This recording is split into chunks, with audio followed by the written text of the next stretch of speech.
주택 증여의 타이밍 언제가 좋을까요? 올해 하는 것이 좋을까요? 아니면 미루는 것이 좋을까요?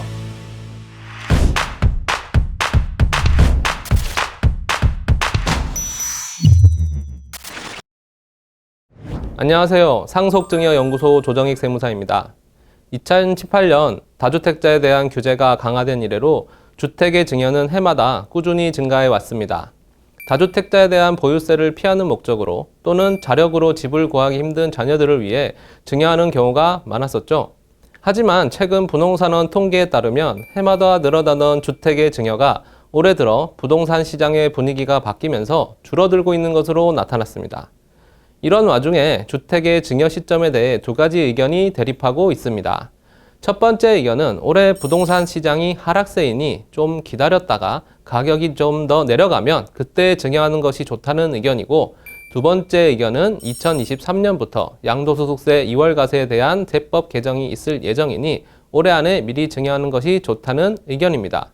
이름조차도 생소한 양도소득세 2월과세가 무엇이길래 증여 시기를 고민하게 하는지 김신한 씨의 사례를 통해서 양도소득세 2월과세에 대해 먼저 알아보고 여러분들이 고민하고 있는 주택의 증여 시기에 대해 정리해 드리도록 하겠습니다.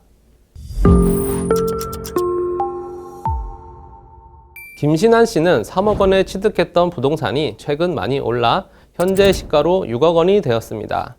부동산 가격이 처음 샀을 때에 비해서 2배나 올라 기분이 좋기는 한데 양도소득세를 낼 생각을 하니 너무 아깝다는 생각이 들었습니다. 양도차익이 3억 원이나 되다 보니 수천만 원의 양도소득세가 예상되는데요. 과연 김신한 씨의 양도소득세를 줄일 수 있는 방법이 있을까요? 양도소득세는 양도가액과 취득가액의 차이, 즉 판가격과 샀던 가격의 차이인 양도차익에 의해서 결정됩니다. 양도차익이 적으면 양도소득세가 적고 양도차익이 많으면 양도소득세가 커지는데요. 결국 양도차익을 줄이기 위해서는 양도가액을 줄이거나 취득가액을 올려야 합니다.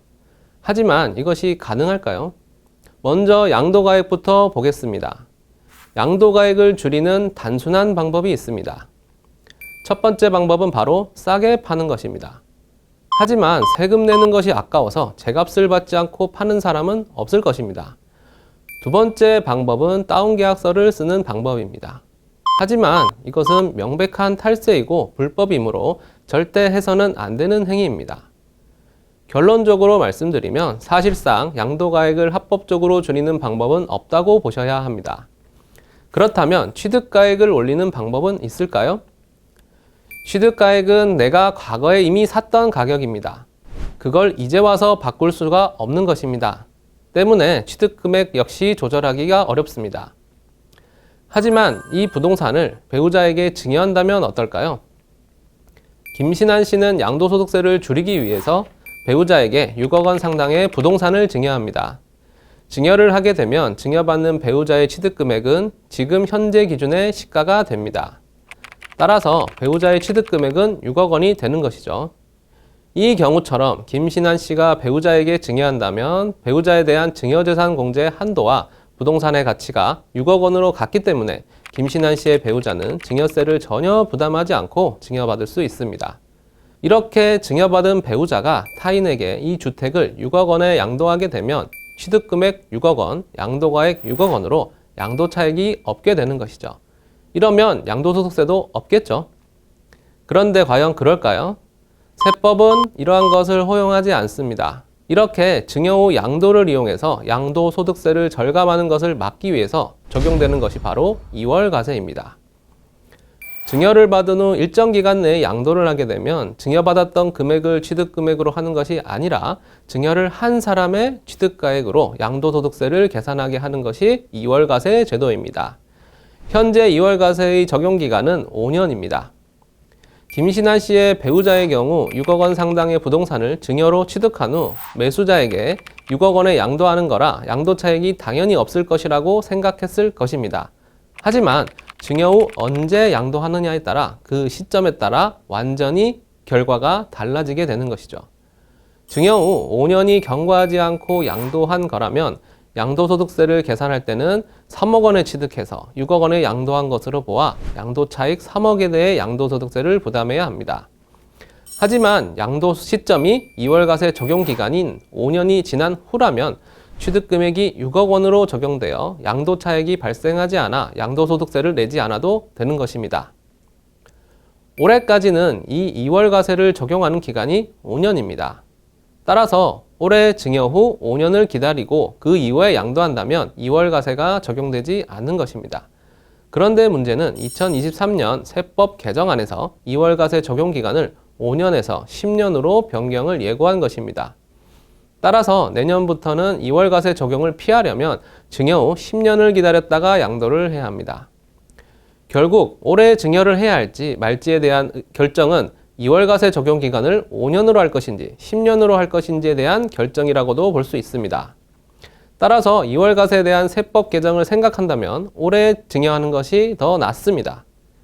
하지만 2월과세 세법 개정만을 고려하여 증여 시기에 대한 의사결정을 하기에는 또 부담스러운 면이 있습니다. 바로 부동산 시장의 분위기가 좋지 않기 때문입니다. 이렇게 헷갈리는 증여 타이밍에 대한 여러분들에 대한 고민을 해결해 드리기 위해 올해 안에 증여하는 것이 좋은 경우와 증여 시기를 미루는 것이 좋은 경우를 각각 정리해 보았습니다. 먼저 올해 안에 증여하는 것이 좋은 경우를 말씀드리겠습니다. 올해 증여하는 것이 좋은 경우 첫 번째, 가격 상승폭이 큰 자산을 증여하는 경우입니다. 양도 차익이 큰 자산은 2월과세가 적용되면 세부담이 많이 커지게 됩니다. 따라서 가격 상승폭이 큰 자산은 올해 증여한 후 5년을 기다린 후 양도하면 2월과세가 적용되지 않아 양도소득세를 절세할 수 있습니다.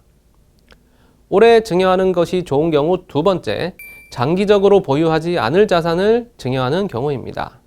증여 후 10년 이상 보유하지 않고 처분을 할 예정이라면 올해 증여하여 2월과세 적용 기간을 5년으로 줄여 양도세를 절감하는 편이 낫습니다. 실제 거주 목적이 아닌 시세 차익 목적으로 취득한 주택의 경우가 이에 해당할 수 있습니다. 올해 증여하는 것이 좋은 경우 세 번째, 여러분들이 향후 5년에서 10년간의 부동산 시장에 대해 긍정적으로 예측하는 경우입니다. 최근에 하락세가 계속되지 않고 5년에서 10년 사이에 반등할 것으로 예상한다면 올해 증여하여 2월과세 적용 기간을 5년만 적용받고 5년 이후에 부동산 시장이 회복된 후 양도하게 되면 양도소득세를 절세할 수 있습니다. 이제 증여 시기를 미루는 것이 좋은 경우에 대해 알아보겠습니다. 증여 시기를 미루는 것이 좋은 경우 첫 번째, 가격 상승폭이 크지 않았던 자산을 증여하는 경우입니다. 이러한 자산은 2월과세가 적용되더라도 양도 차익이 크지 않아 세부담이 적으므로 부동산 하락을 기다려 증여해서 증여세를 줄이는 편이 낫습니다. 증여 시기를 미루는 것이 좋은 경우 두 번째, 장기적으로 보유할 자산을 증여하는 경우입니다. 2023년부터는 2월과세 적용 기간이 5년에서 10년으로 변경됩니다. 해당 자산을 증여받은 사람이 10년 이상 보유할 예정이라면 굳이 2020년에 급하게 증여할 필요가 없습니다. 10년 이상 보유하면 2월과세를 적용받지 않을 것이기 때문입니다. 이런 경우에는 부동산의 하락을 기다려 증여하고 증여세를 줄이는 편이 낫습니다. 실거주 목적으로 자녀에게 주택을 증여하거나 재개발과 같이 시간이 오래 걸리는 부동산의 경우가 이에 해당합니다. 증여 시기를 미루는 것이 좋은 경우 세 번째, 여러분들이 향후 5년에서 10년간의 부동산 시장에 대해 부정적으로 예측하는 경우입니다. 하락세가 장기화될 것으로 예측한다면 굳이 증여를 서두를 필요가 없습니다. 가격 하락을 기다려 증여를 하거나 부동산이 아닌 다른 자산을 증여하는 것이 나을 수도 있습니다. 오늘 방송은 여기까지입니다. 2월과세 적용 시기 변경과 이에 따른 증여 시기 결정 잘 들으셨는지요? 신한라이프 상속증여연구소는 상속증여와 관련된 여러분들의 고민을 해결해 드리기 위해 앞으로 다양한 컨텐츠로 찾아뵙도록 하겠습니다. 많은 관심 부탁드립니다. 구독, 좋아요, 알림 설정까지 부탁드려요.